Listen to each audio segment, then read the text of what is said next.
पंजाबनामा show ਦੇ ਵਿੱਚ ਤੁਹਾਡਾ ਸਵਾਗਤ ਹੈ। ਇਸ ਸ਼ੋਅ ਦੇ ਵਿੱਚ ਸਾਡੇ ਨਾਲ ਸੀਨੀਅਰ ਪੱਤਰਕਾਰ ਜਗਤਾਰ ਸਿੰਘ ਹਨ।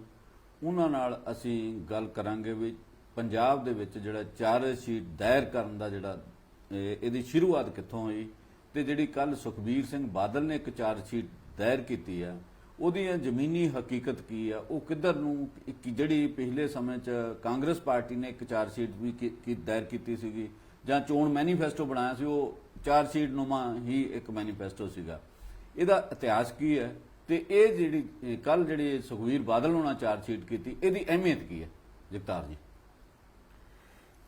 ਜੰਮੂ ਜੀ, ਪਹਿਲੀ ਗੱਲ ਤਾਂ ਇਹ ਹੈ ਕਿ ਸਰਦਾਰ ਸੁਖਬੀਰ ਸਿੰਘ ਬਾਦਲ ਨੇ ਇਨੀਸ਼ੀਏਟਿਵ ਲੈਂਦੇ ਆ ਆਪਣੀ ਕੰਪੇਨ ਸ਼ੁਰੂ ਕਰਤੀ। ਹਾਂਜੀ, ਉਹਨਾਂ ਨੇ ਅਨਾਉਂਸ ਕੀਤਾ ਵੀ ਮੈਂ ਹੁਣ 3 ਮਹੀਨੇ 100 ਦਿਨ ਉਹ 3 ਮਹੀਨੇ ਚਲੋ ਕਹਿ ਲਓ 100 ਦਿਨ ਮੈਂ ਲਗਾਤਾਰ ਆਪਣੀਆਂ ਮੀਟਿੰਗਾਂ ਕਰਨੀਆਂ। ਹਾਂਜੀ, ਅਕਾਲੀ ਦਲ ਦੇ ਵਿੱਚ ਹਮੇਸ਼ਾ ਹੀ ਸਰਦਾਰ ਪ੍ਰਕਾਸ਼ ਸਿੰਘ ਬਾਦਲ ਵੀ ਬਹੁਤ ਛੇਤੀ ਇਨੀਸ਼ੀਏਟਿਵ ਲੈ ਲੈਂਦੇ ਸੀ। ਹਾਂਜੀ, ਸੋ ਇਹ ਵੀ ਮਤਲਬ ਕਿ ਇਹਨਾਂ ਨੇ ਉਹੀ ਲੈਸਨ ਸਿੱਖ ਕੇ ਆਪਣੀ ਕੰਪੇਨ ਸ਼ੁਰੂ ਕਰਤੀ। ਹਾਂਜੀ, ਤੇ ਨਾਲ ਇੱਕ ਚਾਰਜ ਸ਼ੀਟ ਕਾਂਗਰਸ ਦੀ ਸਰਕਾਰ ਦੀ ਕਾਰਗੁਜ਼ਾਰੀ ਤੇ ਇਸ਼ੂ ਕਰਤੀ। ਵਧੀਆ ਗੱਲ ਹੈ, ਜਿਹੜੇ ਸਰਕਾਰ ਜਿਹੜੀ ਵੀ ਹੋਵੇ ਜਿਹੜੇ ਮਾੜੇ ਕੰਮ ਕਰਦੀ ਹੈ ਉਹ ਐਕਸਪੋਜ਼ ਹੋਣੇ ਚਾਹੀਦੇ। ਬਿਲਕੁਲ। ਤੇ ਉਸ ਪੱਖੋਂ ਮੈਂ ਇਹਨੂੰ ਇੱਕ ਪੋਜ਼ਿਟਿਵ ਸਟੈਪ ਅਕਾਲੀ ਦਲ ਵੱਲੋਂ ਲੈਣਾ। ਅੱਛਾ ਜੀ। ਕਿ ਸਰਕਾਰ ਦੇ ਵਿੱਚ ਜਿਹੜੀ ਦੀ ਹੁਣ ਕਰਪਸ਼ਨ ਚੱਲ ਰਹੀ ਸੀ ਉਹ ਉਹਨਾਂ ਨੇ ਉਹਦੇ 'ਚ ਫੋਕਸ ਕੀਤਾ ਮੇਨਲੀ। ਠੀਕ ਹੈ। Non performance, corruption, captain Amarinder Singh ਦਾ ਦਫ਼ਤਰ ਨਾ ਜਾਣਾ ਸੈਕਟਰੀਏਟ ਦੇ ਵਿੱਚ ਤੇ ਉਹਨਾਂ ਦੀ ਨਾਨ ਗਵਰਨੈਂਸ। ਹਾਂਜੀ, ਜਿਹੜੀ ਕਰਪਸ਼ਨ ਹੈ ਨਾਰਮਲੀ ਉਹ ਨਾਨ ਗਵਰਨੈਂਸ ਤੋਂ ਹੀ ਨਿਕਲਦੀ ਹੁੰਦੀ ਹੈ ਤੇ ਕਈ ਵਾਰੀ ਹੋਰ ਵੀ ਨਾਲ ਰੀਜ਼ਨ ਹੁੰਦੇ ਆ। ਸੋ ਉੱਥੇ ਤੱਕ ਤਾਂ ਇਹ ਗੱਲ ਸਾਰੀ ਠੀਕ ਹੈ। ਹਾਂਜੀ, ਲੇਕਿਨ ਮੈਨੂੰ ਇੱਕ ਹੋਰ ਗੱਲ ਬੜੀ ਇੰਟਰਸਟਿੰਗ ਲੱਗੀ। ਹਾਂਜੀ, ਜੇ ਆਪਾਂ 2017 ਤੋਂ ਪਹਿਲਾਂ ਜੇ ਖਬਰਾਂ ਪੜ੍ਹੀਏ, ਹਾਂਜੀ, ਹਾਂਜੀ, ਤੁਹਾਨੂੰ ਇਹੀ ਸਾਰੇ ਜਿਹੜੀ ਚਾਰਜ ਸ਼ੀਟ ਸੁਖਬੀਰ ਜੀ ਨੇ ਕੱਲ ਇਸ਼ੂ ਕੀਤੀ, ਹਾਂਜੀ, ਉਹ ਤੁਹਾਨੂੰ ਸਾਰੇ ਉਹੀ ਚਾਰਜ ਕਾਂਗਰਸ ਇਹਨਾਂ ਦੀ ਸਰਕਾਰ ਤੇ ਵੀ ਕਾਂਗਰਸ ਵੱਲੋਂ ਲਾਏ ਮਿਲ ਜਾਣਗੇ। ਹਾਂਜੀ, ਡਿੱਟੋ ਹੈ, ਕੋਈ ਫਰਕ ਨਹੀਂ। ਹਾਂਜੀ, ਹਾਂਜੀ, ਹਾਂਜੀ। ਇੱਕ ਇਹਦੇ 'ਚ ਵਾਧਾ ਮੈਨੂੰ ਲੱਗਦਾ ਵੀ ਜਿਹੜੀ ਆਮ ਆਦਮੀ ਪਾਰਟੀ ਤੇ ਅਰਵਿੰਦ ਕੇਜਰੀਵਾਲ ਵਿਰੁੱਧ ਵੀ ਹੈਗੀ ਚਾਰਜ ਸ਼ੀਟ। ਨਹੀਂ, ਹੁਣ ਲੜਾਈ ਉਸ ਲੈਵਲ ਤੇ ਆ ਗਈ ਨਾ। ਉਸ ਵੇਲੇ ਜਿਹੜੀ ਚਾਰਜ ਸ਼ੀਟ ਸੀ ਉਹ ਰੂਲਿੰਗ ਪਾਰਟੀ ਦੇ ਅਗੇਂਸਟ ਸੀ ਤੇ ਆਪ ਨੇ ਹਜੇ ਲੜਾਈ ਦੇ ਵਿੱਚ ਐਂਟਰ ਕਰਨਾ ਸੀਗਾ। ਕਾਂਗਰਸ ਵੱਲੋਂ ਚਾਰਜ ਸ਼ੀਟ ਨਹੀਂ ਸੀ, ਐਲੀਗੇਸ਼ਨ ਹੀ ਸੀ। ਹਾਂਜੀ, ਹਾਂਜੀ। ਸੋ ਪੰਜਾਬ ਦਾ ਦੁਖਾਂਤ ਹੈ। ਬੜੇ ਸਾਲਾਂ ਤੋਂ ਨੈਰੇਟਿਵ ਉਹੀ ਚੱਲ ਰਿਹਾ ਹੈ। ਪਾਰਟੀਆਂ ਬਦਲ ਜਾਂਦੀਆਂ। ਤੁਸੀਂ ਖਬਰਾਂ ਦੇ ਵਿੱਚੋਂ ਪਾਰਟੀ ਦਾ ਨਾਮ ਬਦਲ ਦਿਓ, ਤੁਹਾਨੂੰ ਤੇ ਉਸ ਤੋਂ 5 ਸਾਲ ਪਹਿਲਾਂ ਨਾਲ ਕੰਪੇਅਰ ਕਰ ਲਓ, ਤੁਹਾਨੂੰ ਇਹ ਨਹੀਂ ਪਤਾ ਲੱਗੇਗਾ ਕਿ ਕਿਹੜਾ ਚਾਰਜ ਕਿਹੜੀ ਪਾਰਟੀ ਕਿਹਦੇ ਤੇ ਲਾ ਰਹੀ ਹੈ। ਹਾਂਜੀ। ਤੇ ਜਿਹੜੀ ਗੱਲ ਚਾਰਜ ਸ਼ੀਟ ਦੀ ਹੈ ਨਾ, ਇਹ ਕੋਈ ਨਵੀਂ ਨਹੀਂ ਹੈ। ਬਿਲਕੁਲ। ਮੈਂ ਥੋੜਾ ਜਿਹਾ ਤੁਹਾਨੂੰ ਇਤਿਹਾਸ ਦੱਸ ਦਿੰਦਾ। ਠੀਕ ਹੈ। ਪਹਿਲੀ ਚਾਰਜ ਸ਼ੀਟ ਜਥੇਦਾਰ ਗੁਰਚਰਨ ਸਿੰਘ ਟੌੜਾ ਐਸਜੀਪੀਸੀ ਦੇ ਪ੍ਰਧਾਨ ਸੀ ਤੇ ਜਗਦੇਵ ਸਿੰਘ ਤਲਵੰਡੀ ਸੀਗੇ ਪ੍ਰਧਾਨ ਅਕਾਲੀ ਦਲ ਦੇ। ਸਨ 1979। ਹਾਂਜੀ। ਮੈਂ ਅੰਮ੍ਰਿਤਸਰ ਪੋਸਟਡ ਹੁੰਦਾ ਸੀ ਉਦੋਂ। ਉਹਨਾਂ ਦੋਵਾਂ ਨੇ ਇੱਕ ਲੈਟਰ ਲਿਖ ਕੇ ਜਥੇਦਾਰ ਅਕਾਲ ਤਖਤ ਨੂੰ ਚਾਰਜ ਸ਼ੀਟ ਨੁਮਾ ਹਾਂਜੀ ਆਪਣੇ ਅਸਤੀਫੇ ਦਿੱਤੇ ਸੀ। ਇੱਕ ਨੇ ਆਪਣੀ ਐਸਜੀਪੀਸੀ ਦੀ ਪ੍ਰਧਾਨਗੀ ਤੋਂ ਤੇ ਜਥੇਦਾਰ ਤਲਵੰਡੀ ਨੇ ਅਕਾਲੀ ਦਲ ਦੀ ਪ੍ਰਧਾਨਗੀ ਤੋਂ। ਉਹਦੇ 'ਚ ਜਿਹੜੇ ਚਾਰਜ ਲੱਗੇ ਸੀਗੇ ਨਾ, ਉਹਨਾਂ 'ਚ ਇੱਕ ਸੀ ਕਰਪਸ਼ਨ, ਦੂਸਰਾ ਸੀ ਬਾਦਲ ਪਰਿਵਾਰ ਦੀ ਕੁਰਬਾ ਪਰਵਰੀ, ਹਾਂਜੀ, ਤੇ ਤੀਸਰਾ ਚਾਰਜ ਸੀਗਾ ਨਰਕਾਰੀਆਂ ਵੱਲ ਤੇ ਆਰਐਸਐਸ ਵੱਲ ਸਾਫਟ ਐਟੀਟਿਊਡ। ਠੀਕ। ਦੂਸਰੀ ਚਾਰਜ ਸ਼ੀਟ ਉਹ ਵੀ ਸਰਦਾਰ ਪ੍ਰਕਾਸ਼ ਸਿੰਘ ਬਾਦਲ ਦੀ ਸਰਕਾਰ ਦੇ ਖਿਲਾਫ ਸੀ, ਸਨ 1999। ਠੀਕ। ਜਦੋਂ ਗੁਰਚਰਨ ਸਿੰਘ ਟੌੜਾ ਹੋਰੀ ਅਲੱਗ ਹੋਏ ਅਕਾਲੀ ਦਲ ਦੇ ਵਿੱਚੋਂ, ਸ਼੍ਰੋਮਣੀ ਅਕਾਲੀ ਦਲ ਚੋਂ, ਤੇ ਉਹਨਾਂ ਨੇ ਲੁਧਿਆਣੇ ਆਪਣੀ ਆਲਮਗੀਰ ਗੁਰਦੁਆਰੇ ਆਪਣੀ ਕਾਨਫਰੰਸ ਕੀਤੀ ਤੇ ਉਹਦੇ ਨਵੀਂ ਪਾਰਟੀ ਸਰਵ ਹਿੰਦ ਸ਼੍ਰੋਮਣੀ ਅਕਾਲੀ ਦਲ ਬਣਾਇਆ ਸੀ। ਉਹਦੇ ਵਿੱਚ ਉਹਨਾਂ ਨੇ ਚਾਰਜ ਸ਼ੀਟ ਇਸ਼ੂ ਕੀਤੀ ਸੀ। ਜਿਹੜੇ ਮੈਂ ਕਿਹਾ ਵੀ ਨੈਰੇਟਿਵ ਉਹੀ ਹੁੰਦਾ ਹੈ, ਸੋ ਨੈਰੇਟਿਵ ਉੱਥੇ ਵੀ ਹੋਈ ਸੀ ਵੀ ਕਰਪਸ਼ਨ, ਕੁਰਬਾ ਪਰਵਰੀ, ਪੁੱਤਰ ਮੋਹ। ਜਗਤਾਰ ਜੀ ਇੱਕ ਗੱਲ ਮੈਂ ਇੱਥੇ ਪੁੱਛਣਾ ਚਾਹੁੰਦਾ ਮੈਂ ਕਿ ਤੀਸਰੀ ਕੰਪਲੀਟ ਕਰ ਦਿਆਂ ਨਾਲ, ਠੀਕ। ਉਸ ਤੋਂ ਬਾਅਦ ਤੁਸੀਂ ਕਰ ਲਿਓ। ਤੀਸਰੀ charge sheet Congress, captain Amarinder Singh against sir Parkash Singh Badal. ਹਾਂਜੀ, ਇਹ 2001 ਦੀ ਸੀ ਮੇਰੇ ਖਿਆਲ ਦੇ ਵਿੱਚ। ਨਹੀਂ 2002 ਦੇ ਵਿੱਚ ਅਮਰਿੰਦਰ ਸਿੰਘ ਦੀ ਸਰਕਾਰ ਆਈ ਸੀ, ਉਸ ਤੋਂ ਬਾਅਦ ਵਿਜੀਲੈਂਸ ਨੇ ਨਹੀਂ, ਮੈਂ ਅਮਰਿੰਦਰ ਸਿੰਘ ਹੋਰਾਂ ਵੱਲੋਂ ਚਾਰਜ ਸ਼ੀਟ ਸੀ ਬਾਦਲ ਸਰਕਾਰ ਦੇ ਖਿਲਾਫ। ਹਾਂਜੀ ਹਾਂਜੀ, ਮੈਂ ਉਹਦੀ ਗੱਲ ਕਰ ਰਿਹਾ। ਅੱਛਾ ਉਹ ਪਹਿਲਾਂ ਸੀ ਇੱਕ ਚ, ਠੀਕ। ਹਾਂ, ਉਹ ਪਹਿਲਾਂ ਸੀ। ਸੋ 3-4 ਸ਼ੀਟਾਂ ਦਾ ਪੁਰਾਣਾ ਇਤਿਹਾਸ ਹੈ। ਚੌਥੀ ਚਾਰਜ ਸ਼ੀਟ ਸੁਖਬੀਰ ਸਿੰਘ ਬਾਦਲ ਹੋਰਾਂ ਨੇ ਸਰਕਾਰ ਤੇ ਲਾਈ ਹੈ। ਚਾਰਾਂ ਦੇ ਵਿੱਚ ਚਾਰਜ ਆਲਮੋਸਟ ਸੇਮ ਹੈ। ਠੀਕ। ਮੇਰੇ ਖਿਆਲ ਨਸ਼ੀਲੇ ਪਦਾਰਥਾਂ ਦਾ ਮਾਮਲਾ ਥੋੜਾ ਜਿਹਾ ਵੱਧ ਗਿਆ, ਇਹ ਜ਼ਿਆਦਾ ਇੱਕ ਐਡੀਸ਼ਨ ਹੋਈਆਂ, ਗੈਂਗਸਟਰ ਨਸ਼ੀਲੇ ਪਦਾਰਥ ਇਹ ਵੱਧ ਗਿਆ। ਤੇ ਮੈਨੂੰ ਇਹ ਜਾਣਕਾਰੀ ਹੈਗੀ ਕਿ ਪ੍ਰੇਮ ਸਿੰਘ ਲਾਲਪੁਰਾ ਹੋਣਾ ਨੇ ਇੱਕ ਕਾਪੀ ਜਿਹੜੀ ਉਹ ਚਾਰਜ ਸ਼ੀਟ ਜਿਹੜੀ ਬਹੁਤ ਪਹਿਲਾਂ ਕੀਤੀ ਸੀਗੀ ਉਹ ਰਾਜਪਾਲ ਨੂੰ ਵੀ ਦਿੱਤੀ ਸੀ, ਤੇ ਜਦੋਂ ਇੰਦਰਾ ਗਾਂਧੀ ਦੀ ਸਰਕਾਰ ਸੱਤਾ ਦੇ ਵਿੱਚ ਆਈ ਉਹਨਾਂ ਨੇ 16 ਸਰਕਾਰਾਂ ਤੋੜੀਆਂ ਸੀ, ਉਹਦੇ ਵਿੱਚ ਪ੍ਰਕਾਸ਼ ਸਿੰਘ ਬਾਦਲ ਦੀ ਸਰਕਾਰ ਵੀ ਸੀ। ਤੇ ਜਦੋਂ ਇਹਨਾਂ ਨੇ ਰੌਲਾ ਪਾਇਆ ਵੀ ਇਹ ਗਲਤ ਤੋੜਤੀ ਆ, ਅਨਡੈਮੋਕ੍ਰੈਟਿਕ ਕੀਤਾ, ਤਾਂ ਉਹਨਾਂ ਕਿਹਾ ਵੀ ਕਾਂਗਰਸੀਆਂ ਨੇ ਵੀ ਇਹ ਤੁਹਾਡੀ ਪਾਰਟੀ ਨੇ ਸਾਨੂੰ ਦਿੱਤਾ ਰਾਜਪਾਲ ਨੂੰ ਮੰਗ ਪੱਤਰ ਵੀ ਸਰਕਾਰ ਤੋੜੀ ਜਾਵੇ। ਮੈਂ ਉੱਥੇ ਆ ਰਿਹਾ। ਹਾਂਜੀ, ਉਹ ਸਰ ਜਗਦੀਸ਼ ਸਿੰਘ ਤਲਵੰਡੀ ਵੱਲੋਂ ਚਾਰਜ ਸ਼ੀਟ ਇੱਕ ਵੱਖਰੀ ਸੀਗੀ। ਹਾਂਜੀ, ਇਹ ਕਿਹਾ ਜਾਂਦਾ ਹੈ ਵੀ ਸੰਜੇ ਗਾਂਧੀ ਨੇ ਸਰਕਾਰ ਤੁੜਵਾਈ ਸੀ ਇਹਨਾਂ ਦੀ 1980 ਦੇ ਵਿੱਚ, ਤੇ ਉਹਦੇ ਵਿੱਚ ਰੋਲ ਮੇਨ ਸੀ ਸਰ ਜਗਦੇਵ ਸਿੰਘ ਤਲਵੰਡੀ ਦਾ। ਹਾਂਜੀ, ਤੇ ਤਲਵੰਡੀ ਸਾਹਿਬ ਨੇ ਕਿਸੇ ਸਟੇਜ ਤੇ ਆ ਕੇ ਮੈਨੂੰ ਬਹੁਤ ਸਮਝਾਉਣ ਦੀ ਕੋਸ਼ਿਸ਼ ਕੀਤੀ ਸੀ। ਬਹੁਤ ਸਾਲ ਬਾਅਦ ਅਸੀਂ ਕਿਤੇ ਇਕੱਠੇ ਮਿਲੇ, ਉਦੋਂ ਤੱਕ ਉਹਨਾਂ ਦੀ ਆਵਾਜ਼ ਠੀਕ ਨਹੀਂ ਸੀ, ਅੱਛਾ, ਕਰਵੇ ਪ੍ਰਾਪਰ ਨਹੀਂ ਸੀ ਕਰ ਸਕਦੇ। ਸੋ ਉਹਨਾਂ ਨੇ ਕਹਿਣ ਦੀ ਕੋਸ਼ਿਸ਼ ਕੀਤੀ ਕਿ ਮੇਰਾ ਉਹਦੇ 'ਚ ਕੋਈ ਰੋਲ ਨਹੀਂ ਸੀ, ਅੱਛਾ, ਕਿਉਂਕਿ ਉਸ ਵੇਲੇ ਸਰਕਾਰਾਂ ਮਿਸੇਸ ਗਾਂਧੀ ਨੇ 8 ਇਕੱਠੀਆਂ ਤੋੜੀਆਂ ਸੀ। ਅੱਛਾ। ਮੈਂ ਉਹ 77 ਉਹ 79 ਦੇ ਵਿੱਚ ਤੋੜੀਆਂ ਸੀਗੀਆਂ। ਨਹੀਂ ਟੁੱਟੀਆਂ ਹੁੰਦੀਆਂ ਉਸੇ ਸੀ। ਮਿਸੇਸ ਗਾਂਧੀ ਵਾਪਸ ਆਉਂਦੀ ਹੈ, ਉਸ ਤੋਂ ਬਾਅਦ 8 ਸਰਕਾਰਾਂ ਉਹਨਾਂ ਨੇ ਤੋੜੀਆਂ ਸੀ, ਬਾਦਲ ਸਰਕਾਰ ਉਹਨਾਂ ਦੇ ਵਿੱਚ ਸੀ। ਲੇਕਿਨ ਉਸ ਵੇਲੇ ਤੱਕ ਪਾਰਟੀ ਦਾ ਬਹੁਤ ਮਾੜਾ ਹਾਲ ਹੋ ਚੁੱਕਿਆ ਸੀ। ਜਿਹੜੀ ਮੈਂ 79 ਦੀ ਗੱਲ ਕੀਤੀ ਹੈ ਚਾਰਜ ਸ਼ੀਟ ਦੀ, ਉੱਥੋਂ ਗੱਲ ਸ਼ੁਰੂ ਹੋਈ ਸੀ। ਤਾਂ ਚਲਦੀ ਚਲਦੀ ਪਾਰਟੀ ਸਪਲਿਟ ਹੋ ਗਈ ਸੀ। ਜਸਦਿਆਰ ਤਲਵੰਡੀ ਨੇ ਪਾਰਟੀ ਸਪਲਿਟ ਕੀਤੀ ਸੀ ਉਦੋਂ। ਹਾਂਜੀ। ਸੋ ਇਹ ਇਤਿਹਾਸ ਪੁਰਾਣਾ ਚੱਲਦਾ ਆ ਰਿਹਾ ਇਹਨਾਂ ਦਾ। ਤੇ ਜਿਹੜੀ ਕਰਪਸ਼ਨ ਹੈ ਇਹ ਪੰਜਾਬ ਦੇ ਵਿੱਚ ਜਿਹੜੇ ਨਸ਼ਿਆਂ ਦੀ ਗੱਲ ਕੀਤੀ, ਗੈਂਗਸਟਰਸ, ਇਹ ਪਿਛਲੇ 15 ਸਾਲ ਤੋਂ ਇਹ ਗੱਲ ਸਾਹਮਣੇ ਆਉਣੀ ਸ਼ੁਰੂ ਹੋਈ ਹੈ। ਖਾਸ ਕਰਕੇ ਜਦੋਂ 97 ਤੋਂ ਬਾਅਦ ਜਦੋਂ ਸਰਕਾਰਾਂ ਪ੍ਰਕਾਸ਼ ਸਿੰਘ ਬਾਦਲ ਹੋਰਾਂ ਦੀ ਸਰਕਾਰ ਹੁੰਦੀ ਹੈ, ਉਸ ਤੋਂ ਬਾਅਦ ਇਹ ਫਿਨਾਮਨਾ ਹੌਲੀ ਹੌਲੀ ਵਧਦਾ ਤੁਰਿਆ ਜਾਂਦਾ। ਇੱਕ ਸਟੇਜ ਆ ਗਈ ਜਿੱਥੇ ਨਸ਼ੇ ਇੰਨੇ ਵੱਧ ਗਏ, ਹੁਣ ਨਸ਼ਿਆਂ ਦੀ ਗੱਲ ਸੁਖਬੀਰ ਜੀ ਕਰ ਰਹੇ ਆ। ਇਹਨਾਂ ਦੀ ਸਰਕਾਰ ਦੇ ਖਿਲਾਫ ਵੀ ਇਹੀ ਚਾਰਜ ਲੱਗਦਾ। ਬਿਲਕੁਲ ਇਹੀ ਮੇਨ ਚਾਰਜ ਸੀਗਾ। ਇਹਨਾਂ ਦੇ ਇੱਕ ਮੰਤਰੀ ਦੀ ਵੀ ਇੰਟਰੋਗੇਸ਼ਨ ਹੋਈ ਈਡੀ ਦੇ ਵਿੱਚ। ਹੁਣ ਕੇਸ ਦਾ ਕੀ ਬਣਿਆ ਅੱਗੇ ਕਿਸੇ ਨੂੰ ਨਹੀਂ ਪਤਾ। ਉਹ ਰਿਪੋਰਟ ਤਾਂ ਕਹਿੰਦੇ ਅਜੇ ਵੀ ਲਿਫਾਫੇ 'ਚ ਬੰਦ ਪਈ ਹਾਈ ਕੋਰਟ ਦੇ। ਮੈਂ ਸਿਰਫ ਇਹ ਗੱਲ ਕਰ ਰਿਹਾ ਕਿ ਇਹਨਾਂ ਦੇ ਮੰਤਰੀ ਦੇ ਖਿਲਾਫ ਵੀ ਇੱਕ ਚਾਰਜ ਲੱਗਿਆ ਜੀ, ਇੱਕ ਨਾਂ ਲੈ ਕੇ। ਗੈਂਗਸਟਰ ਦੇ ਨਾਲ ਵੀ ਇਹਨਾਂ ਦੇ ਸੰਬੰਧ ਉਸ ਵੇਲੇ ਇਲਜ਼ਾਮ ਲੱਗੇ, ਨਸ਼ਿਆਂ ਦੇ ਵੀ ਲੱਗੇ। ਹੁਣ ਉਹੀ ਚਾਰਜ ਕਾਂਗਰਸ ਦੀ ਸਰਕਾਰ ਤੇ ਲੱਗ ਰਹੇ ਹੈ। ਬਿਲਕੁਲ ਚਾਰਜ ਉਹੀ ਹੈ। ਸਰਕਾਰਾਂ ਬਦਲ ਰਹੀਆਂ, ਇੱਕ ਆਪ ਵਿੱਚ ਪਾਰਟੀ ਨਵੀਂ ਆ ਰਹੀ ਹੈ, ਉਹਨੂੰ ਮੌਕਾ ਨਹੀਂ ਮਿਲਿਆ ਹਜੇ ਇਸ ਕੰਮ ਕਰਨ ਦਾ। ਤੇ ਇਸ ਸਥਿਤੀ ਦੇ ਵਿੱਚ ਜਿਹੜੇ ਚਾਰਜ ਕੱਲ ਸੁਖਬੀਰ ਉਹਨਾਂ ਨੇ ਚਾਰਜ ਸ਼ੀਟ ਦਾਇਰ ਕੀਤੀ ਹੈ, ਮਤਲਬ ਜਨਤਕ ਕਰਤੀ ਹੈ, ਇਹ ਲੋਕ ਇਸ ਚਾਰਜ ਸ਼ੀਟ ਨੂੰ ਕਿਵੇਂ ਲੈਣਗੇ? ਲੋਕਾਂ ਨੂੰ ਲੱਗੇਗਾ ਨਹੀਂ ਵੀ ਪਿਛਲੇ ਜਦੋਂ ਇਹਨਾਂ ਦੀ ਸਰਕਾਰ ਸੀ ਤੇ ਇਸ ਸਰਕਾਰ ਦੇ ਵਿੱਚ ਕੋਈ ਅੰਤਰ ਨਹੀਂ ਹੈਗਾ ਚਾਰ ਜਿਹੜੇ ਦੋਸ਼ ਲਾਏ ਗਏ ਜਾਂ ਲਾਏ ਜਾ ਰਹੇ?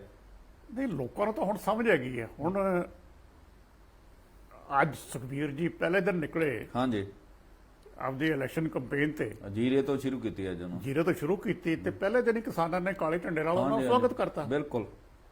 ਕੱਲ ਹਰਸਿਮਰਤ ਕੌਰ ਬਾਦਲ ਇਹਨਾਂ ਦੀ ਵਾਈਫ MP ਬੁਲਾਡੇ ਦੇ ਪਿੰਡਾਂ ਦੇ ਵਿੱਚ ਉਹਨਾਂ ਦਾ ਹੀ ਇਸ ਤਰ੍ਹਾਂ ਹੀ ਸਵਾਗਤ ਹੋਇਆ ਤੇ ਕੁਝ ਪਿੰਡਾਂ 'ਚ ਉਹਨਾਂ ਨੂੰ ਆਪਣੇ ਪ੍ਰੋਗਰਾਮ ਕੈਂਸਲ ਕਰਨੇ ਪਏ। ਗਰਾਊਂਡ ਤੇ ਸਿਚੁਏਸ਼ਨ ਇਹ ਹੈ। ਕਿਸਾਨਾਂ ਨੇ ਅੱਜ ਹੀ ਮੈਂ ਸੁਣ ਰਿਹਾ ਸੀ ਟੀਵੀ ਤੇ, ਜਦੋਂ ਸੁਖਬੀਰ ਹੋਰਾਂ ਜਿਹੜੇ ਲੋਕ ਕਿਸਾਨ ਸੁਖਬੀਰ ਹੋਰਾਂ ਦੇ ਖਿਲਾਫ ਕਰ ਰਹੇ ਸੀ ਵਿਖਾਵਾ, ਉਹ ਕਹਿੰਦੇ ਵੀ ਅਸੀਂ ਕਿਸੇ ਵੀ ਪਾਰਟੀ ਨੂੰ ਪਿੰਡਾਂ ਦੇ ਵਿੱਚ ਵੜ ਨਹੀਂ ਦੇਣਾ ਸਿਆਸਤ ਕਰਨ ਵਾਸਤੇ ਜਦ ਤੱਕ ਸਾਡੀ ਤਿੰਨੇ ਖੇਤੀ ਕਾਨੂੰਨ ਰੱਦ ਨਹੀਂ ਹੁੰਦੇ। ਤਿੰਨੇ ਕਾਨੂੰਨ ਰੱਦ ਨਹੀਂ ਹੁੰਦੇ ਸੋ ਗ੍ਰਾਸ ਰੂਟ ਤੇ ਸਿਚੁਏਸ਼ਨ ਇਹ ਹੈ, ਇਹ ਚਾਰਜ ਸ਼ੀਟ ਜੋ ਮਰਜ਼ੀ ਦੇਈ ਚੱਲਣ, ਹਾਂਜੀ ਜੋ ਲੋਕ ਐਕਸਪੀਰੀਅੰਸ ਕਰ ਰਹੇ ਹੈ ਤੇ ਜੋ ਲੋਕਾਂ ਨੇ ਪਹਿਲਾਂ ਐਕਸਪੀਰੀਅੰਸ ਕੀਤਾ ਉਹਦਾ ਕਿਸੇ ਨੂੰ ਜਵਾਬਦੇਹ ਤਾਂ ਹੋਣਾ ਪਏਗਾ। ਨਾਲ ਮੈਂ ਇੱਕ ਗੱਲ ਹੋਰ ਪੁਆਇੰਟ ਕਰਨੀ ਚਾਹੂੰਗਾ, ਪੁਆਇੰਟ ਆਊਟ, ਇੱਕ ਬਹੁਤ ਵੱਡਾ ਚਾਰਜ ਇਹਨਾਂ ਤੇ ਹੋਰ ਲੱਗਿਆ ਸੀ, ਹਾਂਜੀ ਜਿਹੜਾ ਚਾਰਜ ਹੋਰ ਢੰਗ ਨਾਲ ਇਸ ਵੇਲੇ ਅਮਰਿੰਦਰ ਸਰਕਾਰ ਤੇ ਵੀ ਲੱਗ ਰਿਹਾ ਤੇ ਉਹਨਾਂ ਦੀ ਪਾਰਟੀ ਦੇ ਵਿੱਚੋਂ ਹੀ ਲੱਗ ਰਿਹਾ। ਨਵਜੋਤ ਸਿੰਘ ਸਿੱਧੂ ਉਹਨਾਂ ਦੇ ਪ੍ਰਧਾਨ ਆ, ਉਹਨਾਂ ਨੇ ਲਾਇਆ, ਹਾਂਜੀ ਉਹ ਸੈਕਟਰੀ ਦਾ। ਹਾਂਜੀ ਬੇਅਦਬੀ ਦਾ ਮਾਮਲਾ ਜਿਹੜਾ ਉਹ ਅਜੇ ਸੁਖਬੀਰ ਜੀ ਐਡੇ ਵੱਡੇ ਮਾਮਲੇ ਤੇ ਚੁੱਪ ਹੈ। ਹਾਂਜੀ ਉਹਨਾਂ ਨੇ ਮੇਰੇ ਖਿਆਲ 'ਚ, ਮੈਨੂੰ ਨਜ਼ਰ ਨਹੀਂ ਆਇਆ ਚਾਰਜ ਸ਼ੀਟ ਦੇ ਵਿੱਚ ਕਿ ਉਹਨਾਂ ਨੇ ਇਸ ਐਡੇ ਵੱਡੇ ਮਾਮਲੇ ਤੇ ਸੈਂਸਿਟਿਵ ਮਾਮਲੇ ਤੇ ਕਿਤੇ ਜ਼ਿਕਰ ਵੀ ਕੀਤਾ ਹੋਵੇ ਇਸ ਚੀਜ਼ ਦਾ ਕਿ ਉਹਨਾਂ ਨੂੰ ਸਜ਼ਾ ਕਿਉਂ ਨਹੀਂ ਮਿਲੀ। ਇਕੱਲੇ ਇਹ ਹੀ ਨਹੀਂ, ਮੌੜ ਬੰਬ ਬਲਾਸਟ, ਹਾਂਜੀ ਉਹਦੀਆਂ ਤਾਰਾਂ ਵੀ ਡੇਰਾ ਸੱਚਾ ਸੌਦਾ ਨਾਲ ਜੁੜਦੀਆਂ। ਬਿਲਕੁਲ। ਇਹ ਲੋਕ ਨਾ ਲੈਂਦੇ ਡਰਦੇ ਕਿਉਂ ਹੈ?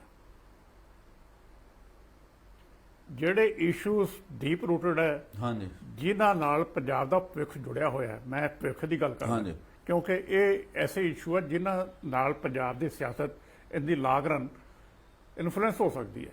ਠੀਕ। ਸੋ ਜੇ ਉਹ ਇਸ਼ੂ ਤੁਸੀਂ ਸੋਚੋ ਕਿ ਲੋਕ ਇਗਨੋਰ ਕਰ ਦੇਣਗੇ ਤੇ ਮੇਰੇ ਖਿਆਲ ਦੇ ਵਿੱਚ ਪੋਸੀਬਲ ਨਹੀਂ ਹੈ। ਕੈਪਟਨ ਅਮਰਿੰਦਰ ਸਿੰਘ ਵੀ ਇਹਨਾਂ ਇਸ਼ੂ ਤੇ ਹੀ ਡਿਫੈਂਸਿਵ ਤੇ ਹੈ। ਮੇਰੇ ਖਿਆਲ ਜਿਹੜਾ ਕੈਪਟਨ ਅਮਰਿੰਦਰ ਸਿੰਘ ਦਾ ਅਕਸ ਸੀਗਾ, ਮਤਲਬ ਸਖਤ, ਮਤਲਬ ਕੁਝ ਮਾਮਲਿਆਂ ਤੇ ਕੰਪਰੋਮਾਈਜ਼ ਕਰਨ ਨਾ ਵਾਲਾ, ਪਰ ਇਹਨਾਂ ਸਮਿਆਂ ਦੇ ਵਿੱਚ ਉਹਨਾਂ ਦਾ ਵੀ ਅਕਸ ਜਿਹੜਾ ਇਹਦੇ ਤੇ ਮੈਨੂੰ ਲੱਗਦਾ ਕਾਫੀ ਧੁੰਦਲਾ ਪਿਆ। ਮਤਲਬ ਉਹਦਾ ਕਾਰਨ ਹੈ, ਦੇਖੋ, ਇੱਕ ਉਹਨਾਂ ਨੇ ਅਰਕੀ ਸਰਕਾਰ ਨਹੀਂ ਚਲਾਈ। ਹਾਂਜੀ ਕੈਪਟਨ ਅਮਰਿੰਦਰ ਸਿੰਘ ਪੰਜਾਬ, ਹਿੰਦੁਸਤਾਨ ਦੇ, ਮੈਂ ਕਹਿੰਦਾ ਪੰਜਾਬ ਛੱਡੋ, ਹਾਂਜੀ ਬਾਅਦ ਉਹਨਾਂ ਲੀਡਰਾਂ ਦੇ ਵਿੱਚੋਂ ਕੁਛ ਦੇ ਵਿੱਚੋਂ ਜਿਹੜੇ ਡਿਸਾਈਸਿਵ ਇਫੈਕਟਿਵ ਹਾਂਜੀ ਹੋਣ ਦੇ ਤੌਰ ਤੇ ਜਾਣੇ ਜਾਂਦੇ ਆ। ਬਿਲਕੁਲ। ਉਹ ਇਨਸਾਨ ਜਿਹਨੇ ਆਪਰੇਸ਼ਨ ਬਲੂ ਸਟਾਰ ਦੇ ਪ੍ਰੋਟੈਸਟ ਵਿੱਚ ਆਪਣੀ ਪਾਰਟੀ ਦੇ ਖਿਲਾਫ ਝੰਡਾ ਚੱਕਿਆ ਹੋਵੇ, ਸੀਟ ਤੋਂ ਰਿਜ਼ਾਈਨ ਕੀਤਾ ਹੋਵੇ, ਜਦ ਕਿ ਉਹਨਾਂ ਦੇ ਗਾਂਧੀ ਫੈਮਿਲੀ 'ਚ ਬਹੁਤ ਨੇੜੇ ਦੇ ਸੰਬੰਧ ਸੀ, ਉਹਨਾਂ ਨੂੰ ਅਨਾਇ ਕੀਤਾ ਹੋਵੇ, ਪਹਿਲਾ ਇਸ਼ੂ। ਦੂਜਾ ਪਾਣੀ ਵਾਲਾ, ਦੂਸਰਾ ਰਿਵਰ ਵਾਟਰਸ। ਹਾਂਜੀ ਮੈਂ ਬਾਕੀ ਛੱਡ ਦਿਓ, ਵਿੱਚੋਂ ਹੋਰ ਵੀ ਹੈਗੇ ਆ ਛੋਟੇ। ਰਿਵਰ ਵਾਟਰ ਤੇ ਡਾਕਟਰ ਮਨਮੋਹਨ ਸਿੰਘ ਦੀ ਸਟੇਟਮੈਂਟ ਰਿਕਾਰਡ ਤੇ ਹੈ, ਗੁੱਸੇ ਦੀ, ਵੀ ਇਹਨਾਂ ਨੇ ਸਾਨੂੰ ਬਿਨਾਂ ਪੁੱਛਿਆ ਇਹ ਕੰਮ ਕਿਉਂ ਕੀਤਾ, ਸਰਬ ਕੀਤਾ। ਇਹਨਾਂ ਨੇ ਸਟੈਂਡ ਲਿਆ ਸੀ। ਹਾਂਜੀ ਇੱਕ ਇਹਨਾਂ ਦਾ ਔਰਾ ਸੀ ਇਫੈਕਟਿਵ ਲੀਡਰ ਹੋਣ ਦਾ। ਐਤਕੀ 2017 ਤੋਂ ਬਾਅਦ ਉਹ ਔਰਾ ਇਹਨਾਂ ਦਾ ਖਤਮ ਹੋ ਗਿਆ, ਹਿੱਟ ਹੋ ਗਿਆ, ਬਿਲਕੁਲ, ਕਿਉਂਕਿ ਇਹਨਾਂ ਨੇ ਸਰਕਾਰ ਨਹੀਂ ਚਲਾਈ। ਬਿਲਕੁਲ। ਤੇ ਸਰਕਾਰ, ਮੈਂ ਸਿਰਫ ਇਹਨਾਂ ਬਾਰੇ ਨਹੀਂ ਕਹਿੰਦਾ ਨਹੀਂ ਚਲਾਈ, ਜਦੋਂ ਮੈਂ ਕਹਿੰਦਾ ਵੀ ਇਹ ਸੈਕਟਰੀਏਟ ਨਹੀਂ ਗਏ, ਤੇ ਇਹ ਫੈਨਾਮਨਾ ਜੰਮੂ 'ਚ ਕੋਈ ਨਵਾਂ ਨਹੀਂ ਹੈ। ਤੁਸੀਂ ਸਰਦਾਰ ਸੁਖਬੀਰ ਸਿੰਘ ਬਾਦਲ ਨੂੰ ਪੁੱਛੋ ਵੀ ਡਿਪਟੀ ਸੀਐਮ ਬਣਨ ਤੋਂ ਬਾਅਦ ਉਹ ਸੈਕਟਰੀਏਟ ਦੇ ਵਿੱਚ ਆਪਣੇ ਦਫ਼ਤਰ 'ਚ ਕਿੰਨੀ ਵਾਰੀ ਗਏ। ਹਾਂ, ਉਹਨਾਂ ਦਾ ਵੀ ਇਹੋ ਜਿਹੀ ਰਿਹਾ ਐਟੀਟਿਊਡ, ਸੋ ਬਹੁਤ ਘੱਟ ਗਏ। ਪੰਜਾਬ ਦੀ ਕਲਚਰ ਬਣ ਗਈ ਜਦੋਂ ਆਪਾਂ ਕਹਿੰਦੇ ਆ ਵੀ ਉਹੀ ਚਾਰਜ ਸਾਰਿਆਂ ਤੇ ਲੱਗ ਰਹੇ ਹੈ। ਸਰਦਾਰ ਪ੍ਰਕਾਸ਼ ਸਿੰਘ ਬਾਦਲ ਦੀ ਲਾਸਟ ਟੈਨਿਓਰ ਤੇ Sukhbir Singh Badal deputy chief minister, compare ਕਰੋ ਕੈਪਟਨ ਅਮਰਿੰਦਰ ਸਿੰਘ ਦੀ ਹੁਣ ਦੇ ਟੈਨਿਓਰ ਨਾਲ, ਕੋਈ ਤੁਹਾਨੂੰ ਬਹੁਤਾ ਫਰਕ ਨਜ਼ਰ ਨਹੀਂ ਆਏਗਾ। ਇਹ ਕੀ ਕਾਰਨ ਹੈ ਕਿ ਸੀਐਮ ਦੀ ਅਫੀਸ਼ੀਅਲ ਰੈਜ਼ੀਡੈਂਸ ਤੋਂ ਜਿਹੜਾ ਸੈਕਟਰੀਏਟ ਹੈ ਸਿਰਫ 10 ਮਿੰਟ ਦਾ ਰਸਤਾ ਹੋਵੇ, ਬਿਲਕੁਲ, ਤੇ ਸੀਐਮ ਐਡਾ ਵੱਡਾ ਕੈਂਪ ਆਫਿਸ ਆਪਣੇ ਅਫੀਸ਼ੀਅਲ ਰੈਜ਼ੀਡੈਂਸ ਤੇ ਬਣਾਵੇ ਕਾਹਦੇ ਵਾਸਤੇ? ਬਾਦਲ ਸਾਹਿਬ ਵੇਲੇ ਬਣਿਆ ਸੀ, ਇਹਦੀ ਕੀ ਲੋੜ ਸੀ? ਇਹ ਕੋਠੀ ਪੂਰੀ ਕੈਂਪ ਆਫਿਸ ਬਦਲੀ ਗਈ ਸੀਗੀ, ਕਾਹਦੇ ਵਾਸਤੇ? ਲੋਕਾਂ ਦਾ ਪੈਸਾ ਕਿਉਂ ਬਰਬਾਦ ਕਰ ਰਹੇ ਹੋ? ਸੋ ਇਹ ਇਸ਼ੂਜ਼ ਹੈਗੇ ਹੈ ਤੇ ਇਹਦੇ ਜਵਾਬ ਲੋਕ ਇਹਨਾਂ ਤੋਂ ਮੰਗਣਗੇ ਔਰ ਮੰਗਣੇ ਚਾਹੀਦੇ ਵੀ ਹੈ। ਮੈਨੂੰ ਲੱਗਦਾ ਕੱਲ ਸੁਖਬੀਰ ਉਹਨਾਂ ਨੇ ਆਰਥਿਕ, ਮਤਲਬ ਪੰਜਾਬ ਦੀ ਮੰਦੀ ਹਾਲਤ ਦੀ ਗੱਲ ਕੀਤੀ ਵੀ ਐਵੇਂ ਆ ਹੋ ਗਿਆ, ਪਰ ਇਹਦੇ ਚੋਂ ਵੇ ਆਊਟ ਮੈਨੂੰ ਨਹੀਂ ਲੱਗਦਾ ਉਹਨਾਂ ਨੇ ਆਪਣੀ ਚਾਰਜ ਸ਼ੀਟ 'ਚ ਵੀ ਕੋਈ ਬਣਾਇਆ ਹੋਵੇ ਵੇ ਆਊਟ ਇਹਦੇ ਚੋਂ ਨਿਕਲਣਾ ਕਿਵੇਂ ਆ। ਕਿਉਂਕਿ ਪਿਛਲੇ ਉਹਨਾਂ ਦੀ ਸਰਕਾਰ ਸਮੇਂ ਵੀ ਸਰਕਾਰੀ ਜ਼ਮੀਨਾਂ ਵੇਚਣ ਦਾ ਕੰਮ ਹੋਇਆ ਸੀ, ਇਸ ਸਰਕਾਰ ਸਮੇਂ ਵੀ ਉਸੇ ਪਾਸੇ ਵੱਲ ਨੂੰ ਜਾਇਆ। ਤੁਸੀਂ ਅੰਮ੍ਰਿਤਸਰ ਜਾਓ, ਜਿੰਨੀ ਪ੍ਰਾਈਮ ਲੈਂਡ ਸੀ ਹਾਂਜੀ ਇਹਨਾਂ ਨੇ ਸਾਰੀ ਵੇਚੀ ਹੈ। ਸਰਕਟ ਹਾਊਸ ਦੇ ਨਾਲ, ਸਰਕਟ ਹਾਊਸ ਵੀ ਪ੍ਰਾਈਵੇਟਾਈਜ਼ ਕਰਤਾ। ਹਾਂਜੀ, ਇਸ ਤੱਕ ਤਾਂ ਸਾਰਾ ਕੁਝ ਹੋਇਆ। ਉੱਥੇ ਜ਼ਮੀਨ ਸਾਰੀ ਜਿੰਨੀ ਪ੍ਰਾਈਮ ਸੀਗੀ ਅੰਮ੍ਰਿਤਸਰ ਦੇ ਵਿੱਚ ਆਸ-ਪਾਸ, ਉਹ ਸਾਰੀ ਵਿਕੀ ਹੈ। ਤੁਸੀਂ ਕਿੰਨੀ ਦੇਰ ਜ਼ਮੀਨਾਂ ਵੇਚ ਕੇ ਕੰਮ ਚਲਾਓਗੇ? ਇਹਨਾਂ ਕੋਲੇ ਕੋਈ ਪਲਾਨ ਹੀ ਨਹੀਂ ਕਿ ਇਕਾਨਮੀ ਨੂੰ ਰਿਵਾਈਵ ਕਿਵੇਂ ਕਰਨਾ ਹੈ। ਮੈਂ ਐਗਜ਼ਾਮਪਲ ਪਹਿਲਾਂ ਵੀ ਦੇ ਚੁੱਕਿਆ ਇੱਕ ਵਾਰੀ ਕਿ ਜਦੋਂ ਆਈਟੀ ਰੈਵੋਲੂਸ਼ਨ ਆਇਆ ਸੀਗਾ, ਬੈਂਗਲੌਰ ਸਭ ਤੋਂ ਪਹਿਲਾਂ ਆਈਟੀ ਸਿਟੀ ਬਣਿਆ, ਹਾਂਜੀ, ਫਿਰ ਹੈਦਰਾਬਾਦ, ਫਿਰ ਹੈਦਰਾਬਾਦ, ਹੋਰ ਥਾਵਾਂ ਤੇ ਬਣੇ। ਹਾਂ, ਫਿਰ ਅਸੀਂ ਸੁੱਤੇ ਕਿਉਂ ਰਹੇ? ਪੂਨੇ ਵੱਲ ਨੂੰ ਪੂਨੇ ਵੱਲ ਇਹ 3 ਸੈਂਟਰ ਬਣੇ। ਹਾਂਜੀ, ਪੰਜਾਬ ਵਾਲੇ ਸੁੱਤੇ ਕਿਉਂ ਰਹੇ? ਇਹਨਾਂ ਕੋਲ ਕਿਹੜੀ ਚੀਜ਼ ਦੀ ਕਮੀ ਸੀ? ਨਹੀਂ, ਪੰਜਾਬ ਤਾਂ ਕਈ ਮਾਮਲੇ 'ਚ ਜੇ ਅਸੀਂ ਹੋਰ ਜਾਵਾਂਗੇ, ਇੰਜੀਨੀਅਰਿੰਗ ਕਾਲਜ ਜਿਹੜੇ ਆ ਉਹ ਸਭ ਤੋਂ ਪਹਿਲਾਂ 100 ਖੁੱਲੇ। ਉਹ ਤੋਂ ਬਾਅਦ ਇੱਕ ਮੈਂ ਅਸਿਸਟੈਂਟ ਪ੍ਰਿੰਸੀਪਲ ਸੈਕਟਰੀ ਜਿਹੜੇ ਕਰਨਾਟਕਾ ਸੀ ਬੈਂਗਲੌਰ 'ਚ, ਮੈਂ ਉਹਨਾਂ ਨੂੰ ਮਿਲਿਆ।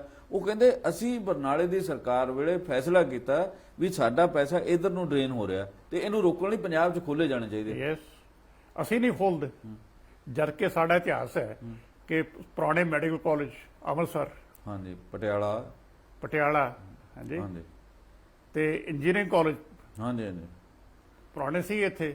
ਲੇਕਿਨ ਉਸ ਤੋਂ ਬਾਅਦ ਸਰਕਾਰਾਂ ਨੇ ਸਾਡਾ ਤਾਂ ਕੰਮ ਨਾ ਇੱਕ ਸਟੇਜ ਤੋਂ ਬਾਅਦ ਥੱਲੇ ਗਏ, ਅਸੀਂ ਟਾਪ ਸਟੇਟ ਤੋਂ ਥੱਲੇ ਡਿੱਗੇ, ਬਾਕੀ ਬਿਹਾਰ ਵਰਗੀਆਂ ਸਟੇਟ ਥੱਲੇ ਤੋਂ ਉੱਪਰ ਗਈਆਂ। ਹਾਂਜੀ। ਸੋ ਸਾਡਾ ਦੁਖਾਂਤ ਇਹ ਹੈ, ਇਹ ਸਿਰਫ ਬਲੇਮ ਕਰਨਾ ਕਿ ਮਿਲੀਟੈਂਸੀ ਕਰਕੇ ਹੋਇਆ, ਮੈਂ ਇਹਦੇ ਨਾਲ ਬਿਲਕੁਲ ਸਹਿਮਤ ਨਹੀਂ। ਇਹ ਜਿਹੜੀ ਸਾਡੀ ਕਰਪਟ ਰੂਲਿੰਗ ਕਲਾਸ ਹੈ, ਹਾਂਜੀ, ਹਾਂਜੀ, ਵਿਜ਼ਨਲੈਸ ਤੇ ਕਰਪਟ, ਮਤਲਬ ਇੱਕ ਫੈਕਟਰ ਹੋ ਸਕਦਾ, ਪਰ ਓਵਰਆਲ ਸਾਰਾ ਕੁਝ ਮਿਲੀਟੈਂਸੀ ਨਹੀਂ ਸੀ ਨਾ। ਉਹ ਮਿਲੀਟੈਂਸੀ ਸਾਰਾ ਕੁਝ ਨਹੀਂ ਹੈ। ਮੇਨ ਰੀਜ਼ਨ ਮੇਰੇ ਖਿਆਲ ਦੇ ਵਿੱਚ ਤੁਹਾਡੀ ਕਰਪਸ਼ਨ ਤੇ ਲੈਕ ਆਫ ਵਿਜ਼ਨ। ਮੈਨੂੰ ਤਾਂ ਅਜੇ ਵੀ ਜਗਤਾਰ ਜੀ ਇਹ ਲੱਗਦਾ ਵੀ ਮਿਲੀਟੈਂਸੀ ਦੇ ਦੌਰਾਨ ਜਿਹੜੇ ਬੈਨੀਫਿਟ ਮਿਲੇ ਨਾ ਸਾਡੇ ਸੂਬੇ ਦੀ ਅਫਸਰਸ਼ਾਹੀ ਨੂੰ ਤੇ ਜਿਹੜੇ ਹੋਰ ਨੂੰ, ਉਹ ਜਿਹੜਾ ਪੁਲਿਸ ਵੱਡੇ ਵੱਡੇ ਮਤਲਬ ਕਾਫਲਿਆਂ ਦੇ ਵਿੱਚ ਸਿਕਿਉਰਿਟੀ ਲੈਣਾ, ਉਹ ਮੇਰਾ ਖਿਆਲ ਇੱਕ ਸਟੇਟ ਸਿੰਬਲ ਬਣ ਗਿਆ ਤੇ ਉਹ ਅੱਜ ਵੀ ਉਵੇਂ ਹੀ ਵਰਤੀ ਜਾ ਰਹੀ। ਨਹੀਂ, ਇਸ ਇੱਕ ਵੈਸਟਰਨ ਇੰਟਰਸਟ ਪੈਦਾ ਹੋ ਗਿਆ। ਇੱਕ ਪੋਲੀਟੀਕਲ ਕਲਾਸ ਜਦੋਂ 92 ਦੀ ਇਲੈਕਸ਼ਨ ਹੁੰਦੀ ਹੈ, ਮੈਂ ਪਹਿਲਾਂ ਤਾਂ 5.5 ਸਾਲ ਜਿਹੜਾ ਸੀ ਪ੍ਰੈਜ਼ੀਡੈਂਟ ਰੂਲ ਲੱਗਿਆ ਰਿਹਾ ਲੱਭਾ, ਹਾਂਜੀ, ਉਹਦੇ 'ਚ ਬਿਊਰੋਕ੍ਰੇਸੀ ਦੀਆਂ ਅਨਲਿਮਿਟਿਡ ਪਾਵਰਸ, ਬਿਲਕੁਲ, ਤੇ ਸਿਕਿਉਰਿਟੀ ਦੇ ਨਾਂ ਤੇ ਉਹਨਾਂ ਨੇ ਸਟੇਟ ਦੇ ਰਿਸੋਰਸਿਸ ਐਕਸਪਲੋਇਟ ਕੀਤੇ। ਹਰ ਅਫਸਰ ਕੋਲੇ 10-10 15-15 ਬੰਦੇ ਸਿਕਿਉਰਿਟੀ, ਜਿਹੜੇ ਉਹਨਾਂ ਦੇ ਡਰਾਈਵਰ ਵੀ ਸੀ ਤੇ ਘਰ ਦੇ ਕੰਮ ਵੀ ਕਰਦੇ ਸੀ। ਉਹ ਸਿਸਟਮ ਹੁਣ ਤੱਕ ਚੱਲਿਆ ਆ ਰਿਹਾ। ਹੁਣ ਟੁੱਟਿਆ ਭੱਜਿਆ ਵੀ ਜਿਹੜਾ ਰੂਲਿੰਗ ਪਾਰਟੀ ਦਾ ਪੋਲੀਟੀਸ਼ੀਅਨ ਹੁੰਦਾ ਹੈ, ਹਾਂਜੀ, ਹਾਂਜੀ, ਉਹ ਕਹਿੰਦਾ ਮੈਨੂੰ ਸਿਕਿਉਰਿਟੀ ਚਾਹੀਦੀ ਹੈ। ਬਿਲਕੁਲ, ਸਿਕਿਉਰਿਟੀ ਦਿਓ ਜੀ ਪਹਿਲਾਂ। ਮੇਰੇ ਖਿਆਲ ਹੋਰ ਕੋਈ ਸਟੇਟ ਨਹੀਂ ਹੈ ਜਿਹਦੇ ਐਮਐਲਏ ਕੋਲ ਇੰਨੀ ਸਿਕਿਉਰਿਟੀ ਹੋਵੇ ਤੇ ਸਰਕਾਰੀ ਗੱਡੀ ਹੋਵੇ। ਬਿਲਕੁਲ ਜੀ, ਤੇ ਜਿੰਨੀ ਵਾਰੀ ਤੁਸੀਂ ਐਮਐਲਏ ਬਣੋਗੇ, ਟਰਮਾਂ ਪੂਰੀਆਂ ਕਰੋਗੇ, ਉਨੀ ਵਾਰੀ ਪੈਨਸ਼ਨ। ਇਹ ਵੀ ਅਜੀਬ ਤਰੀਕਾ ਜੀ, ਉਨੀ ਵਾਰੀ ਪੈਨਸ਼ਨ ਹੋਣਾ। ਹਾਂਜੀ, ਇਹ ਤਾਂ ਮਜ਼ਾਕ ਹੈ। ਪਹਿਲੀ ਗੱਲ, ਪਿਛਲੀ ਵਾਰੀ ਜਦੋਂ ਮੈਨੀਫੈਸਟੋ ਬਣਿਆ, ਇਹਨਾਂ ਨੇ ਕਿਹਾ ਸੀ ਵੀਆਈਪੀ ਕਲਚਰ ਖਤਮ ਕਰਾਂਗੇ। ਹਾਂਜੀ, ਫਾਊਂਡੇਸ਼ਨ ਸਟੋਨ ਤੇ ਨਾਂ ਨਹੀਂ ਲਿਖੇ ਜਾਣਗੇ। ਉਹ ਸਾਰਾ ਕੁਝ ਹੋ ਰਿਹਾ ਹੈ। ਸਿਕਿਉਰਿਟੀ ਉਸ ਤਰ੍ਹਾਂ ਹੀ। ਹਾਂਜੀ, ਮੇਰੇ ਖਿਆਲ ਕੱਲ ਆਮ ਆਦਮੀ ਪਾਰਟੀ ਨੇ ਇੱਕ ਮੰਗ ਪੱਤਰ ਦਿੱਤਾ ਹੈ, ਉਹਦੇ ਵਿੱਚ ਉਹਨਾਂ ਮੰਗ ਕੀਤੀ ਵੀ ਇੱਕ ਪੈਨਸ਼ਨ ਹੋਣੀ ਚਾਹੀਦੀ ਹੈ। ਇੱਕ ਹੋਣੀ ਚਾਹੀਦੀ ਹੈ, ਸਾਰੀ ਸਿਕਿਉਰਿਟੀ ਖਤਮ ਹੋਣੀ ਚਾਹੀਦੀ ਹੈ। ਇਹਨਾਂ ਨੂੰ ਕਿਸ ਚੀਜ਼ ਦਾ ਡਰ ਹੈ?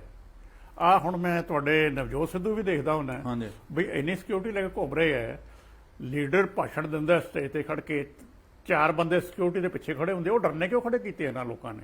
ਲੀਡਰ ਕੋਈ ਵੀ ਹੋਵੇ, ਜੇ ਗੁਰਦੁਆਰੇ ਜਾਂਦੇ ਆ, ਪਾਠ ਰਖਾਉਂਦੇ ਆ ਤੇ ਪੁਲਿਸੀਏ ਨਾਲ ਬੈਠੇ ਹੁੰਦੇ ਆ, ਉੱਥੇ ਵੀ ਡਰ ਲੱਗਦਾ ਇਹਨਾਂ ਨੂੰ। ਸੋ ਜਿਹੜਾ ਇਹ ਸਿਸਟਮ ਹੈ ਨਾ, ਇਹ ਖਤਮ ਹੋਣਾ ਚਾਹੀਦਾ। ਇਹ ਲੋਕ ਉੱਠਣ, ਇਹਨਾਂ ਨੂੰ ਕੁਐਸਚਨ ਕਰਨ। ਮੇਰੇ ਖਿਆਲ ਕੁਝ ਥਾਵਾਂ ਦੇ ਉੱਪਰ ਪੰਜਾਬ ਦੇ ਵਿੱਚ ਇੱਕ ਨਵੀਂ ਡਿਵੈਲਪਮੈਂਟ ਹੋਈ ਕਿਸਾਨ ਅੰਦੋਲਨ ਦੇ ਬਾਅਦ। ਕਈ ਥਾਵਾਂ ਤੇ ਲੋਕਾਂ ਨੇ ਪਿੰਡਾਂ ਦੇ ਵਿੱਚ ਜਦੋਂ ਇਹ ਜਾਂਦੇ, ਉਹਨਾਂ ਨੇ ਕੁਐਸਚਨ ਕਰਨੇ ਸ਼ੁਰੂ ਕਰਤੇ ਵੀ ਤੁਸੀਂ ਕੀ ਕੀਤਾ ਪਿਛਲੇ 5 ਸਾਲਾਂ ਦੇ ਵਿੱਚ, ਤੁਸੀਂ ਅੱਗੇ ਨੂੰ ਕਰੋਗੇ ਕੀ, ਪਹਿਲਾਂ ਸਾਨੂੰ ਇਹ ਸਮਝਾਓ। ਕਿਸਾਨ ਜਿਹੜੀ ਸਟਰਗਲ ਹੈ, ਇਹ ਸਿਰਫ ਖੇਤੀ ਕਾਨੂੰਨਾਂ ਤੇ ਇੰਨੀ ਸੀਮਤ ਨਹੀਂ ਰਹੇਗੀ। ਇਹਦੇ ਬਹੁਤ ਦੂਰ ਤੱਕ ਬਹੁਤ ਲੰਬੇ ਰੈਪਰਕਸ਼ਨ ਹੋਣਗੇ। ਇਹ ਇੱਕ ਨਵੀਂ ਸਿਆਸਤ ਹੋ ਸਕਦਾ ਹੈ, ਮੈਂ ਹੋ ਸਕਦਾ ਨਹੀਂ ਕਹਿਣਾ ਹੁੰਦਾ, ਹਾਂਜੀ ਹਾਂਜੀ, ਇਹਦੇ ਵਿੱਚੋਂ ਨਿਕਲੇ। ਜਿਹੜੀ ਗੱਲ ਪੰਜਾਬ 5-7 ਸਾਲ ਪਹਿਲਾਂ ਆਪ ਦੇ ਪਲੇਟਫਾਰਮ ਤੋਂ ਸ਼ੁਰੂ ਹੋਈ ਸੀ ਕਿ ਪੰਜਾਬ ਵਿੱਚ ਨਵੀਂ ਸਿਆਸਤ ਹੋਣੀ ਚਾਹੀਦੀ ਹੈ, ਉਸ ਤੋਂ ਵੀ ਪਹਿਲਾਂ ਸਾਹਿਬ ਮਨਪ੍ਰੀਤ ਸਿੰਘ ਬਾਦਲ ਨੇ ਸ਼ੁਰੂ ਕੀਤੀ, ਜਦੋਂ ਇਹਨਾਂ ਨੇ ਪੀਪੀਪੀ ਬਣਾਈ ਸੀ। ਇਹ ਵੀ ਨਵੀਂ ਸਿਆਸਤ ਦੀ ਗੱਲ ਕਰਦੇ ਸੀਗੇ, ਲੇਕਿਨ ਇਹ ਵੀ ਉਸੇ ਸਿਸਟਮ 'ਚ ਹੀ ਰੁਲ ਗਏ। ਬਿਲਕੁਲ। ਹੁਣ ਕਿਸਾਨ ਸਟਰਗਲ, ਇਹਨਾਂ ਦੀ ਸਟਰਗਲ ਨਹੀਂ ਸੀ, ਫਰਕ ਇਹ ਹੈ ਕਿਸਾਨ ਸਟਰਗਲ ਕਰ ਰਿਹਾ ਹੈ। ਜਿਹੜੀ ਨਵੀਂ ਸਿਆਸਤ ਹੈ, ਉਹ ਸਟਰਗਲ ਵਿੱਚੋਂ ਪੈਦਾ ਹੁੰਦੀ ਹੈ। ਇਸ ਕਰਕੇ ਮੈਂ ਹੋਪਫੁਲ ਹਾਂ ਕਿ ਜਿਹੜੀ ਇਹ ਸਟਰਗਲ ਹੈ, ਇਹ ਬਹੁਤ ਅੱਗੇ ਤੱਕ ਜਾਏਗੀ ਤੇ ਪੰਜਾਬ ਦੀ ਜਿਹੜੀ ਸਿਆਸਤ, ਸਿਰਫ ਉਹਨੂੰ ਹੀ ਨਹੀਂ, ਇੱਕ ਦੇਸ਼ ਦੀ ਸਿਆਸਤ ਨੂੰ ਨਵਾਂ ਮੋੜ ਦੇਣ ਦੇ ਵਿੱਚ ਇਹ ਕਾਮਯਾਬ ਹੋ ਸਕਦੀ ਹੈ ਔਰ ਇਹਦੇ 'ਚ ਪੋਟੈਂਸ਼ੀਅਲ ਹੈ। ਮੇਰਾ ਖਿਆਲ ਇੱਕ ਗੱਲ ਅਸੀਂ ਜੇ ਦੇਖੀਏ ਕਿਸਾਨ ਸਿਆਸਤ ਦੀ, ਅਸੀਂ ਗੱਲ ਤੇ ਆ ਗਏ ਹਾਂ, ਮਤਲਬ ਯੂਪੀ ਦੇ ਵਿੱਚ, ਪੰਜਾਬ ਹਰਿਆਣਾ 'ਚ ਤਾਂ ਹੈ ਹੀ ਹੈ, ਯੂਪੀ ਦੇ ਵਿੱਚ ਇਹ ਇੱਕ ਟਰਨਿੰਗ ਪੁਆਇੰਟ ਸਾਬਤ ਹੋਣ ਜਾ ਰਹੀ, ਮੈਨੂੰ ਤਾਂ ਇਹ ਲੱਗਦਾ। ਵੈਸਟਰਨ ਯੂਪੀ ਦੇ ਵਿੱਚ ਬਿਲਕੁਲ ਜਿਹੜਾ ਨੈਰੇਟਿਵ ਸੀ ਬੀਜੇਪੀ ਨੇ ਇਹਨੀ ਮਿਹਨਤ ਕਰਕੇ ਲੋਕਾਂ ਨੂੰ ਡਿਵਾਈਡ ਕਰਕੇ ਇੱਕ ਖੜਾ ਕੀਤਾ ਸੀ ਮੁਸਲਿਮ ਹਿੰਦੂ ਦਾ, ਉਹ ਸ਼ੈਟਰ ਹੋ ਰਿਹਾ। ਹਾਂਜੀ, ਤੇ ਮੇਰੇ ਖਿਆਲ ਦੇ ਵਿੱਚ ਇਹ ਨੈਰੇਟਿਵ ਇੰਨੀ ਲਾਗਰਨ ਬੀਜੇਪੀ ਵਾਸਤੇ ਬਹੁਤ ਘਾਤਕ ਹੋਏਗਾ ਤੇ ਦੇਸ਼ ਲਈ ਉਨਾ ਹੀ ਫਾਇਦੇਮੰਦ ਹੋਏਗਾ। ਜਿੰਨਾ ਘਾਤਕ ਬੀਜੇਪੀ ਵਾਸਤੇ ਹੋਏਗਾ ਉਨਾ ਹੀ ਦੇਸ਼ ਦੇ ਫਾਇਦੇ 'ਚ ਹੋਏਗਾ। ਹਾਂਜੀ, ਸੋ ਮੈਂ ਇਸ ਵਿਚਾਰ ਦਾ ਹਾਂ, ਇਸ ਵਿਚਾਰ ਤੇ ਇਸ ਤੇ ਅਸੀਂ ਫੇਰ ਕਿਸੇ ਵੇਲੇ ਗੱਲ ਕਰਾਂਗੇ। ਤੇ ਫਾਈਨਲ ਮੈਂ ਸਮਝਦਾ ਕਿ ਤੁਸੀਂ ਜਿਹੜੀ ਚਾਰ ਸ਼ੀਟ ਦੀ ਇਹ ਹਿਸਟਰੀ ਹੈ ਇਹਨੂੰ ਇੱਕ ਥੋੜੇ ਜਿਹੇ 1 ਮਿੰਟ ਦੇ ਵਿੱਚ ਕਨਕਲੂਡ ਕਰੋ। ਮੈਂ ਚਾਹੂੰਗਾ ਕਿ ਲੋਕ ਇਹਨਾਂ ਤੋਂ ਜਵਾਬ ਮੰਗਣ ਵੀ ਇਹ ਇਸ਼ੂ ਇੰਨੇ ਸਾਲਾਂ ਤੋਂ ਹਰ ਪਾਰਟੀ ਦੇ ਰਾਜ ਦੇ ਵਿੱਚ ਕਿਉਂ ਚੱਲਦੇ ਆ ਰਹੇ ਹੈ। ਇਹ ਜਵਾਬ ਸੁਖਬੀਰ ਜੀ ਵੀ ਦੇਣ ਤੇ ਕੈਪਟਨ ਅਮਰਿੰਦਰ ਸਿੰਘ ਵੀ ਦੇਣ। ਆਪ ਵਾਲਿਆਂ ਨੇ ਪੰਜਾਬ ਵਿੱਚ ਅਜੇ ਆਉਣਾ ਤੇ ਇਸ ਕਰਕੇ ਉਹ ਅਜੇ ਜਵਾਬਦੇਹ ਨਹੀਂ ਹੈ। ਇਹ ਦੋਵੇਂ ਹੀ ਜਵਾਬਦੇਹ ਹੈ ਵੀ ਇਸ਼ੂ ਉਹੀ ਕਿਉਂ ਹੈ। ਠੀਕ ਠੀਕ। ਜਗਤਾਰ ਜੀ, ਸਾਡੇ ਸ਼ੋਅ 'ਚ ਜੋੜਨ ਲਈ ਤੁਹਾਡਾ ਬਹੁਤ ਬਹੁਤ ਸ਼ੁਕਰੀਆ। ਫਿਰ ਵੀ ਹੋਰ ਅਹਿਮ ਮੁੱਦਿਆਂ ਤੇ ਫਿਰ ਗੱਲ ਕਰਾਂਗੇ। ਇੱਥੇ ਹੀ ਅਸੀਂ ਆਪਣੇ ਦਰਸ਼ਕਾਂ ਤੋਂ ਲੈਣੇ ਆ ਗਿਆ। ਬਹੁਤ ਬਹੁਤ ਧੰਨਵਾਦ। Thank you.